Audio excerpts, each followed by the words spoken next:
In theory, the president should not have greatly enhanced authorities to fire during a shutdown.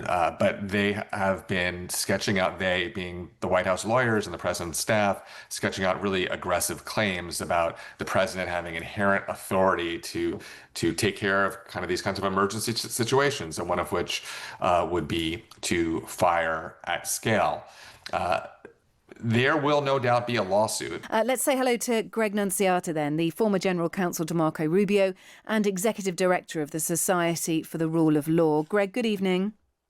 Good evening. How are you? You're our constitutional geek today. Well, perhaps not constitutional, but the rule of law when it comes to government shutdowns. Kimberly Strassel there fearing that this will go on for quite a while longer. Are there any rules around this in terms of... I don't know if you know how long the longest one went on for in recent history or in near recent history, and whether there are any guardrails in place while the government shuts down. It sounds dramatic, doesn't it?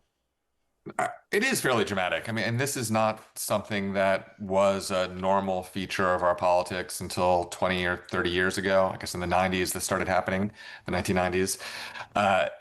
Our system depends on both parties compromising to some degree. It's not like a parliamentary system where the majority party can more or less call the shots so long as they keep their folks in line. In most circumstances, we need some support from the opposing party to do anything, including fund the government.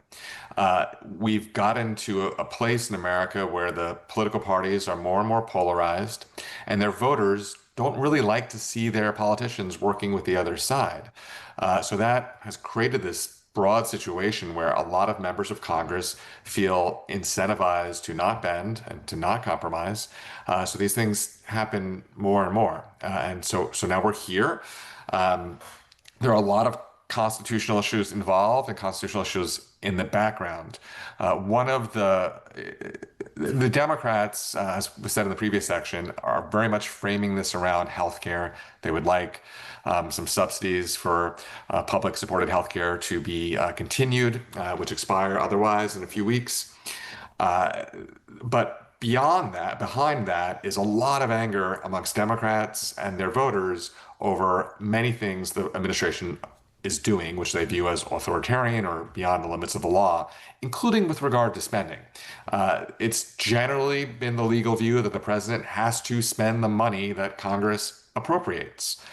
This administration has taken an aggressive posture to claim that it can just refuse to fund agencies that Congress has funded. They could hold back the money and not spend it on programs that passed in Congress. So one of the things that's happening here is the Democrats in Congress are saying, why should we negotiate with an administration that we can't count on to spend the money in whatever bill is passed? If what Congress says ultimately doesn't bind the president, what is the point of compromising? So we have a lot of kind of joints in our system, which are becoming sticky and making the necessary work of government difficult.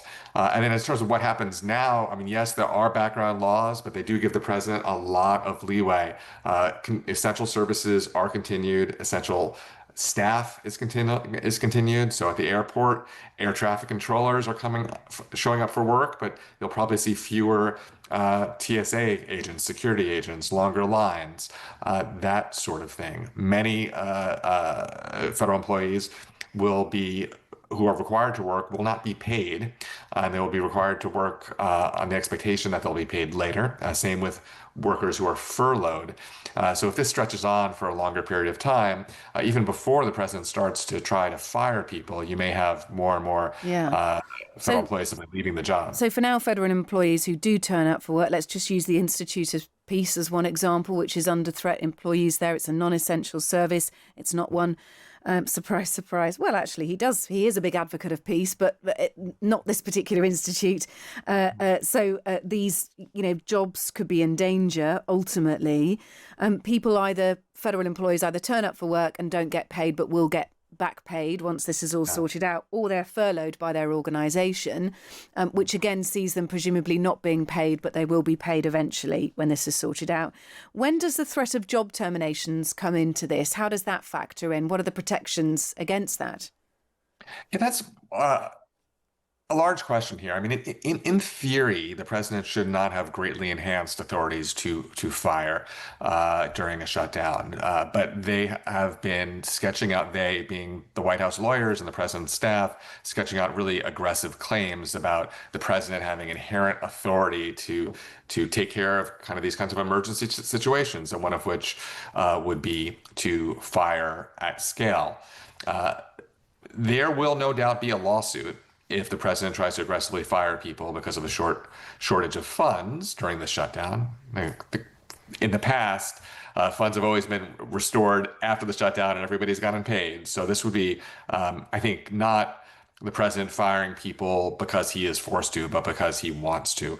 The president and his supporters, believe the government's too big, but they also believe that federal employees have sympathies with the other party, and they would rather replace them with Republicans and supporters of the president.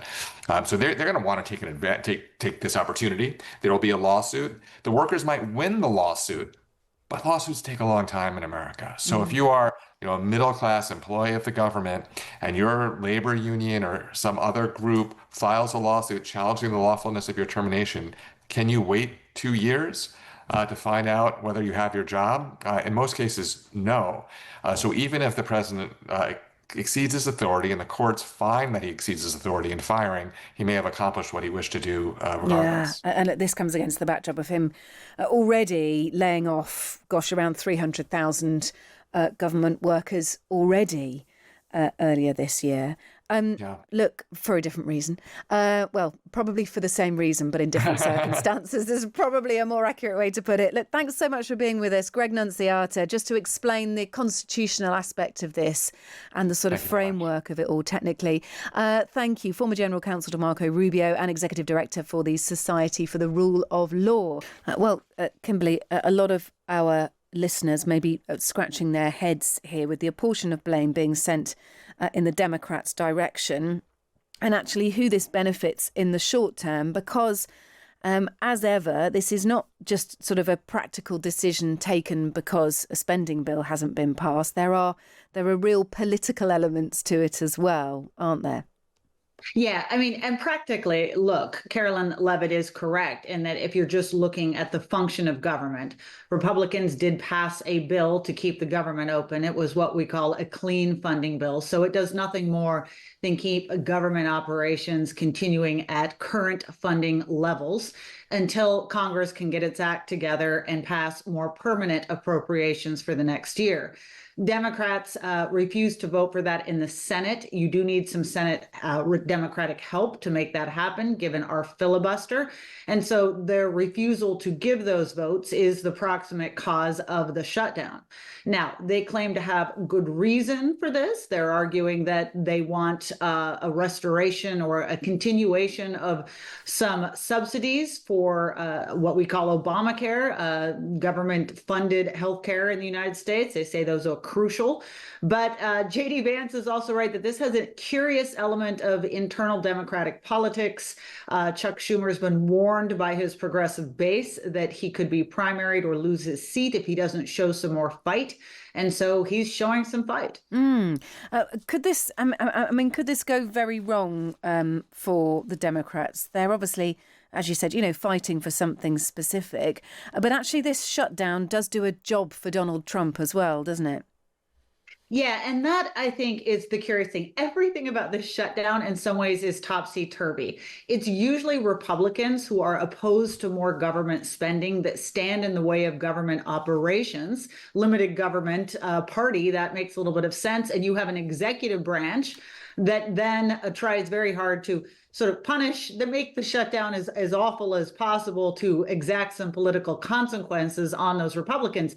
This is all reverse. You have a Republican in the White House. You have Democrats who claim to want bigger government, shutting the government down, and in doing so, giving Donald Trump an opportunity to take what would normally be furloughs of employees and instead send out job termination notices and potentially get rid of tens of thousands of more federal employees. This is something that the administration has been working on anyway. But this potentially is an opportunity to do it much more widely, deeply, and quickly.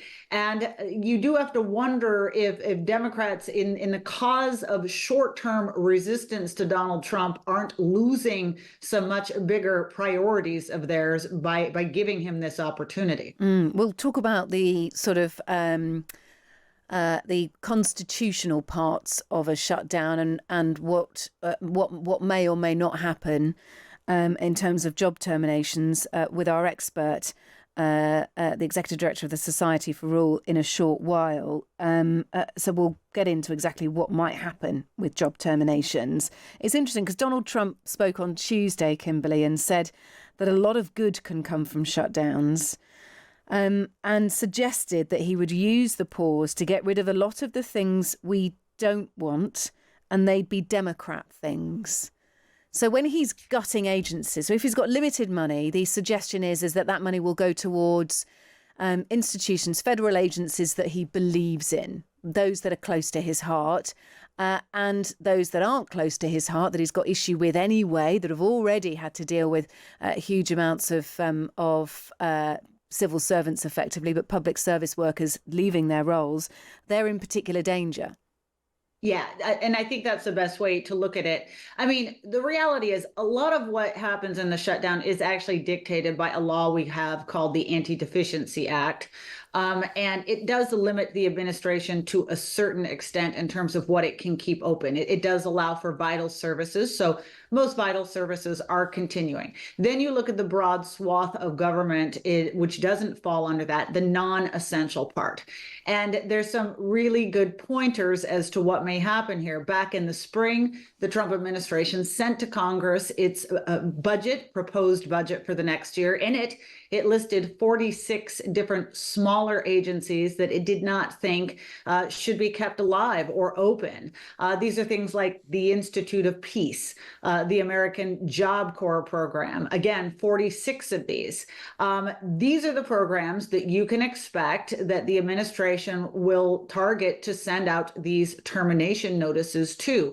If they were not in a shutdown mode, they would not necessarily have cause to send out those reduction in force notifications. But one of the greatest excuses an administration can have for terminations is to say there's no money for the program. And right now, because of the Democratic shutdown, there's no money for any of these programs.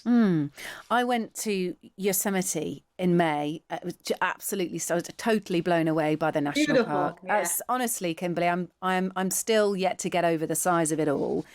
And your national parks like Yosemite, your museums, like the Smithsonian museums, they're all in danger, aren't they, too? So it's not just sort of federal agencies to paint the picture. It's also American life and culture that's been thrown up in the air here, potentially. Yeah, at least during the shutdown. And you're absolutely right. Again, vital services, people are going to get their mail, okay? Senior citizens are getting their retirement checks. Those that are on our assistance healthcare programs like Medicare and Medicaid are getting their bills covered. So that's all being taken care of. The thing that does affect most Americans, and they actually intriguingly are most curious about what will happen in a shutdown, is what happens to the national parks and the museums, because a lot of people buy plane tickets. This is a big country. They have a family vacation plan. They've been planning it for years, months, and can they still go in? Now, interestingly, the administration is saying national parks will remain open and that people will continue to be able to drive into them. You might not have a visitor center. There might not be anyone cleaning the bathrooms. That's something you'd have to deal with. But you're correct that things that require manned presence around, like the Smithsonian, all of our other sort of big institutions and museums that Americans really care about in terms of their cultural heritage, those are on pause while this shutdown happens. Let's just return to the politics. Where does this go next? Does Congress keep trying to agree on a funding plan? Yeah, so here's the thing. One of the problems is it's hard to see an exit ramp right now easily for Democrats because because of the way that they got into this, Chuck Schumer really being pressed by his base to show that he has some backbone. It's hard to see him saying, okay, we give up, we're done, unless he's given some kind of agreement, probably on healthcare. The Republicans have said that's the one thing we won't do. We will talk to you about an extension of some of those subsidies you want, but not while the government is closed. You need to reopen the government, then we'll have those discussions. We're not going to let you take us hostage. That's the stalemate at the moment. I think. But then they are taking the Democrats hostage, aren't they? Yes. It works Yes. on both sides, right? Yes. And one possibility, though, interesting moment last night, you did have 3 Senate Democrats who voted along with Republicans to keep the government open. That's 2 more than were there on a vote just a few days ago. These are more moderates in the Democratic Party. And that could be one ending to this, is that as the pressure ramps up, some of those in the Democratic Party that feel less confident about re-elections or more sensitive to their base being angry about this could join with Republicans. You need 8 Democrats to make that happen. And it could end that way.